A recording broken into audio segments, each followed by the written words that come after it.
Hey guys, how's it going? Something a little bit different for you today. I'm going to be doing a bit of a studio tour so you can kind of see the setup that I've got, the equipment that I'm using and how I'm using it to make these videos for you guys. But before I do, just a little bit of a disclaimer. Obviously you guys know that this studio isn't in my house or anything like that. This is a separate business, so I have to come up here.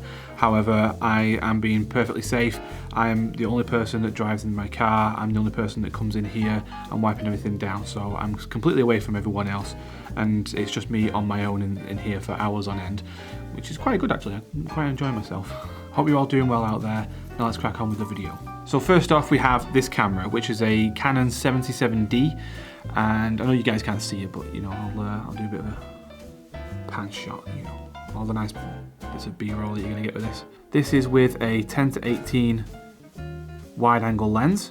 This is just a kit lens, but I actually find that it does a really good job.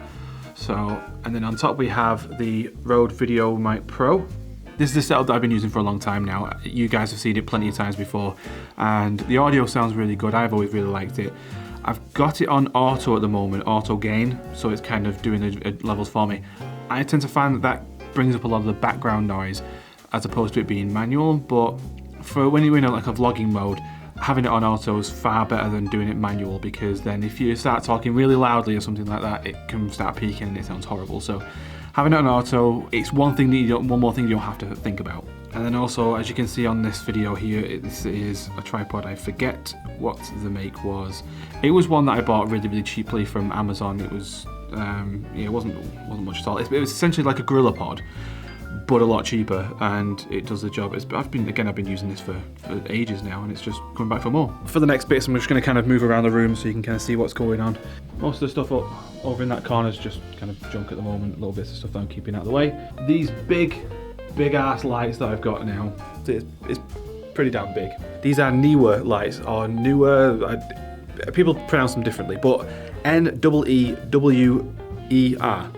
These are octagon lights, so they've got eight sides on them, essentially round, if you really want to kind of be a bit anal about it. And they are incredibly bright. They're not that dear. They weren't that expensive at all. Again, Amazon. I'll put a link to stuff like this all in the description below. Most of these are affiliate links, so like click them if you like. You don't have to. So I've got one on a big stand there, and then I've got one hanging from the ceiling up there from a little bit of a clip that I put up. Again, an Amazon job. And then usually the microphone that's on top of here at the moment, I put on the stand here so that you can get really good audio if you put it from above. I tend to find if you have it from below or something like that, it can kind of get in the way with what you're doing. So yeah, having the microphone above you really does help. The laptop that I'm using, this is actually a custom build that I did a little while ago. It's really fast. It does exactly what I need it to do.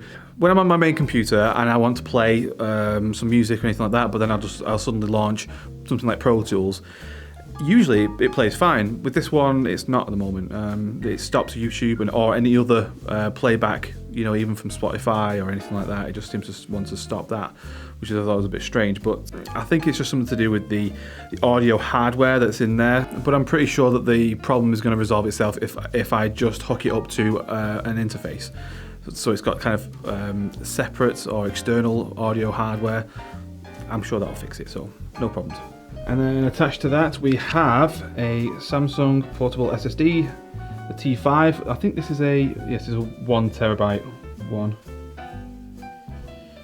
Super fast, really reliable. After I've had a few issues at the start of this year with my hard drives, I decided to go with this instead. And then you've also got the iLock key for Pro Tools, because you can't launch Pro Tools without it. Some of you guys are going to say that's a good thing because Pro Tools is shit. It has its limitations, it has its good points and bad points, but that's what I learned on, so I'm going to stick with it. And then, let's go with the guitar rig. At the moment, this is just the stuff that I'm using to kind of do a little bit of demos and bits of other things like that. So we have the EVH 5150 Mark III 15 watt head. Very nice sounding head. You can see all my settings there. I've also got this going into from a tube screamer as a tuner, and also the cock blocker, good old SMG cock blocker. Now I want to point out that the tuner and this power conditioner, if you like, they do not belong to me, they are Connor's, so thank you very much, Connor, for lending me those. Even though you probably don't know that I'm actually using them right now. But, you know, hey ho, that's what friends are for. Guitar-wise, we have an ESP LTD Eclipse. I currently have it tuned to E standard, but previously it was in drop B, because that was the guitar that I used for my Dark Desires single. If you haven't checked that out, I'll put it up here and I'll also put it in the description. Then we have my James Nelligan acoustic guitar, 6-string. It's a really lovely acoustic guitar. I really want to utilize this a bit more. Yeah, it's a really nice guitar. It sounds really nice and full and thick. I need to change out the strings actually. They are overdue for being done. Oh, we missed the Harley Benton. This is a 2x12 cab with Celestion Vintage 30s. That was one of my purchases from Tolman, and it genuinely sounds amazing. I'm not a massive guitar nerd. I'm not massive on what tones sound amazing and what sounds like crap, but to my ear, that with a combination of the EVH sounds absolutely incredible. I'm very happy with it, how it is so far. It is I think I covered this in another video, it is a fairly standard kind of setup. A lot of people start off with that, but because I'm not a guitarist, I wanted something that was going to be fairly guaranteed to be a good sound, something that even a novice like me and a drummer can figure out and make it sound somewhat good, even if it's just for demos. And then I can get some fine tweaking and stuff and get some of my friends that are much better at that type of stuff, have a much better idea about how to get good tones.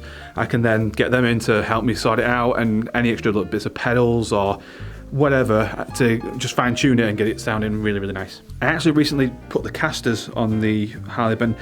I thought it was going to be a much bigger job than it was. I mean, I was a little bit sort of anxious about doing it. I thought, oh, I don't want to ruin anything, I don't want to wreck it or anything like that, but it's just easy, dead easy. You know, it comes with the screws, drill a few holes, on it goes, dead easy, so I don't know what I was worrying about. Next job though is I've got to fit a handle to it, because when I'm wheeling it about, I don't want to be kind of, struggling to grab other sides of handles and everything. It is still fairly bulky. Yeah, having a handle on top is just going to make it that much easier to transport from place to place if I do decide to start gigging, which would be nice. And then, the moment you've all been waiting for. Just kidding, you guys see it all the time. My baby, my pride and joy. Yay! Let's start with the cymbals, shall we? So, obviously all Amedia. So yeah, starting off with an 18-inch Comagene China. Then we have the 19-inch Aura Razor. Lovely, lovely crash, you'll really, really like this. 14-inch Vision hi-hats, should I say. A 10-inch Galata Splash.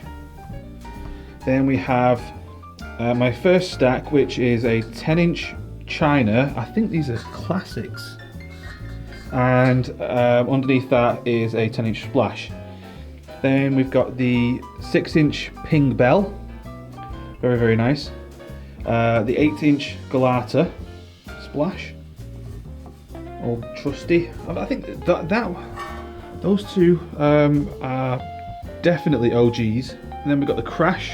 This is one I bought fairly recently along with the Aura Razor. This is a Vigor Rock Shiny Series 19-inch. This is my main crash. This is like my sound, my sweet spot. And I absolutely love this crash. It's just insane. Love it. Then we move round to the 21-inch Vigor Rock Shiny Ride. This is a very heavy ride with a big thick bell on it. Love this thing. This is another OG. This is one that's been there from the start. Absolutely love it. It just keeps on coming back for more. Then we got the 13-inch Galata hats. Then my signature, if you like, stack. This is really weird. This is one of the simple combinations that I get the most comments on. I've seen it a few times in the comment sections of my videos, and a few people have messaged me privately and asked what this stack is because they love the sound of it. And I think there's a real trend at the moment where there's a lot of artists out there that have actually got their own sound using things like stacks. If you look at someone like Mike Portnoy, he's got his Mac stacks, and they're world renowned. You've got someone like Luke Holland with the Bullet stack, and I think with something as unique as a stack that's got so many different possibilities and so many variations, having something like a stack being your own signature sound really sets you apart from other drummers. So I'm really happy with this because it is broken to hell. You've got a big crack there, got got a big ass crack on the other side. There's another couple, I think, just kind of starting on the edges as well. But it's a stack, so you can have holes and dents and cracks and all sorts in it. It just keeps going back for more. It's great. So this is a 15-inch Euphrates china with a regular bell on it. You'll notice that between this and that, that's an inverted bell. That's the regular bell, and then that is on top of a 16-inch Thrace crash. So if I ever did decide to kind of get rid of this, I've always got another crash underneath if I needed it. And then we've got the 20-inch Vigor Rock Shiny Series China. Again, another staple of my sound. I think this is an absolutely amazing china. I love it to pieces. So let's move on to the drums. As you guys know, I've been using DW now for the past couple of years. I absolutely love this kit. It is amazing, it sounds awesome, it's easy to tune. The only thing I don't particularly like about it is the hoops, the die-cast hoops, and it's so difficult to put stuff on, you know, like the microphones and things like that, and I don't know, I think if I was to get another kit, that's something that I would be very, very mindful of. So we've got the 10, the 12, and the 16. It's a gorgeous finish. Sorry about the reflection there, there's not very much I can do about that. These are maple gum shells, and they sound amazing. They've got a really nice resonance to them. But again, if I was to go for another kit, I would probably change a few things. Like instead of maple, I might go for something like birch. Or even walnut. I really like walnut. Babinga sounds nice. These are all different types of things, but again with DW it's very expensive, so I'll just stick to what I've got for the time being. Then we've got one of the OGs drums of mine that I made. I got some acrylic from a friend of mine. They got a company local, and they sorted me out with some acrylic tubing, and then I drilled it and put these the hoops and the head on. Let's move on to snares. So you guys have seen this one plenty of times before. This is a 13x7 brass snare from VK Drums. I absolutely love this thing. It's such a contrast to my main snare, and that's one of the things I love about it. You've got this really nice high crisp sound when you tune it right up, but it's still got a nice body to it. It's a really unique sounding snare, and I really, really thoroughly enjoy this. I have on occasion used it as my main snare, so you know it's got the job of both the main and the side snare. Then my other snare, this is a 14x6 birch and oak mix snare, and this has got almost every single aspect and every single sound that I would want out of a snare. It is fantastic. Really nice body and warmth to it, as well as that attack that you get from cranking it up. So let's move on to heads. Now, obviously, I exclusively use Evans, not because I'm endorsed with them or anything like that. I mean, that would be nice, so, you know, Evans, hit me up. It's because they are the best drum heads, in my opinion. I know a lot of people disagree, and they much prefer things like Remo or Aquarian or even Code heads, and that's absolutely fine. It's a very personal thing, I think, when it comes to stuff like drum heads. But for me, Evans are just on top all the time because they're constantly innovating, they're coming out with new things. When they came out with the level 360 technology for the heads, that was just absolutely amazing because now you can tune the drums far more accurately and more precise and easier and faster. All these things are just going to make my life as a drummer and everyone else out there's life as a drummer it's so much easier, so thank you very much for that. So on the side snare I'm using the HD Dry coated. On my main I've got the Genera Dry coated. For my Octoban I've got the Onyx, and then across the toms I've got the EC2, the new EC2s. They sound incredible. They've got such a lovely attack to them, and they ring out, but then they kind of get out of the way at the same time. They don't kind of ring out for ages and sound horrible. So very easy to tune as well. And then on the kick drum, I've got the EMAD 2. Now as soon as I used the EMADs, that was it. I was absolutely in love with them, and I've not used anything since. They sound incredible, they last ages, they have a really nice big punch and attack to them, but again not boomy, and I don't like boomy kick drums. I'm much like quite a nice attack, not overly tinny or anything like that, but something that you can hear the hammers, but then you're getting more of the actual kick drum and more of the body of the shell. So I honestly believe that the Evans EMADs are just second to none. They sound amazing and they do the job brilliantly. In terms of hardware for things like stands and stuff, these are just really old stuff that I've used and collected over the years. There's no one brand. I think there's a couple of DWs, and that one's a Mapex X-Hat one. Yeah, there's nothing really particularly amazing about this type of stuff. I think we've got a Meinl attachment there for my splash. Oh, I forgot to mention on the top of the cymbals, we've got the Sweet Spot cymbal toppers. And then for the pedals, for the hi-hat, I'm still using the Mapex Falcon that I had from years ago. It's just been dead resilient. I've never had any reason to replace it or anything like that. It's not broken or anything, but I am thinking about it now to make it match with these bad boys, the DW9000XF double pedals. These guys are insane. They feel amazing. Now, when I first got them, I took off the heel plates.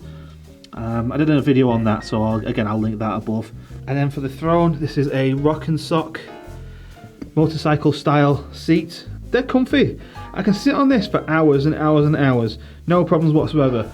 Every other seat I've ever had, you get about half an hour into your drumming and your bum hurts like mad, and I got absolutely sick of that. So I wanted to buy something that was much higher quality and something that was really going to actually, you know, keep my bum from going numb halfway through a set. So Rock and Sock, great job. Wouldn't choose anything else at the moment. Maybe a Porter and Davis, but we'll see. So yeah, onto Drumsticks, and for me it has to be ProMark, because their sticks are incredibly well made. I really like the fact that their sticks come in a huge different variety of sizes and widths and shoulder lengths. They're constantly coming up with new stuff, like they came up with the active grips, the fire grains, and all these different things that they're coming out with and really trying to break new ground. And I really admire that about a company, you know, ones that are constantly trying to innovate and come up with something new. Tambourine. That is a Hero 3 Plus. It's a bit shit now, but I also now have a GoPro Hero 7, and I have also just ordered 2 GoPro Hero 8s. So they should be arriving in the next couple of weeks, because I've done that trade up thing, so you get 100 quid off each one. It's a no-brainer. Then you're looking at drum dots. That one definitely needs a clean, as does that one over there. But even though they look like they've been on there for weeks and weeks and weeks, which they probably have, to be fair, they still sound great. Like, they still work just the same. I can take it off, put it back on again, and it still sticks. Every time I use things like, you know, Moon Gel or anything like that years ago, it'd stick for about a few days, and then you take it off, and A, you probably lose it, but also it just wouldn't go back on again, and I'd end up hitting the snare drum and it flies off. So drum dots, really great product. They stick, they're not sticky, and then when you want to clean them again, it's a simple process of just a little bit of baby oil, lukewarm water, dry them off, job done. I've never had any issues with any of my drum dots, and again, products that I would highly recommend, so go and check out drum dots. So let's move on to microphones. On the kick drum, I am using, you can't see from the side, but I am using an Audix D6.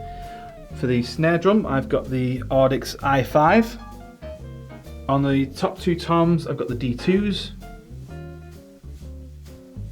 And on the floor tom, a D4. And then for the overheads, these are the ADX51s.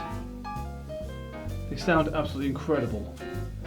I find the frequency response on the overheads, the ADX51s, to be really nice and sweet. They've got a really nice glassy sort of high end, but not piercing. That's what's the really great thing about them, is that because they're kind of, you know, small diaphragm condensers, they've got this really nice sweetness to the top end. It's tight, it's not getting in your way, it's not piercing, it's not kind of overpowering or anything like that. But then when it picks up the rest of the kind of like your high mids and the rest of the kit, you know, any of the cymbals or some of the toms, when you're going to get in those frequencies, they handle it so well, and it really comes across in the mix. I find if you listen back to some of my drum covers and things like that, you will have heard all these microphones that I've just mentioned. I also forgot to mention the under snare is an Audix F5 from the Fusion series.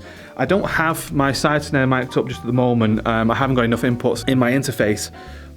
But when I come to doing something, you know, like, because I'm just doing demos at the moment, for any of my stuff. So when it comes to doing something a bit more important, you know, or like a full production, I'm going to send everything into the control room into the side. I've got 16 channels to play with, so yeah, have at it. But the Audix drum mics are rapidly becoming my favourite sound. I've got MD421s, I've got an RE20, I've got these all these other SE microphones and things like that, and all these other microphones that I've got here, and I sat here, and I keep coming back to the Audix because they sound really nice. They're easy to mix. I don't have to keep, you know, chasing frequencies and notching bits of stuff out and shelving stuff, and you know, even when you compress certain drums and things like that, a lot of the time it really will amplify horrible frequencies.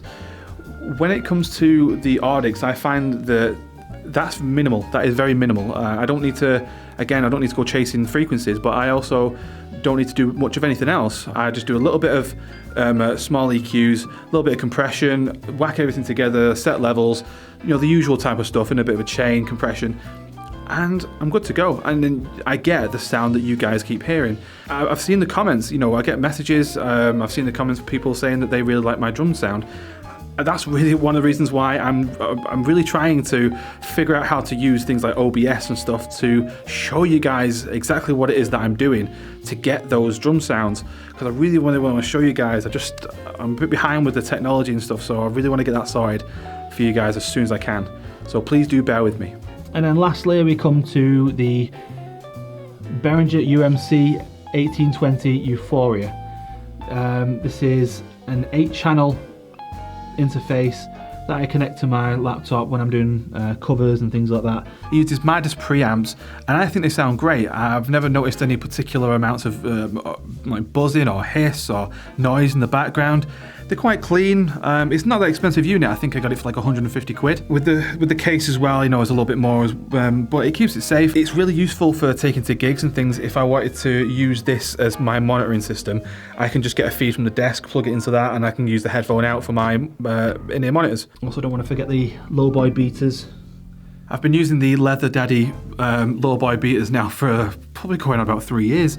I think they sound great. They've got a really nice weight to them, so they kind of lay into the drum without breaking it. They don't break heads or anything like that. The Leather Daddy gives it a nice attack, but it's kind of subdued. Again, I've got to say before that I don't like a particularly clicky attack on the drum. I'm not a massive fan of that. I think the worst one that I heard, if you listen to The Day That Never Comes by Metallica, I hate the kick drum sound in that. That really, really upsets me, and it almost sounds like someone's kind of flicking a wet piece of cloth. It's a really strange sound.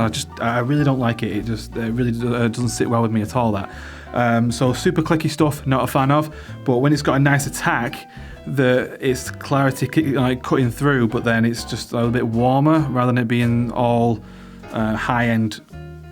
Yeah, you get the idea. Can't forget my mascot. Mr. Meeseeks. Oh, Mr. Meeseeks, look at me.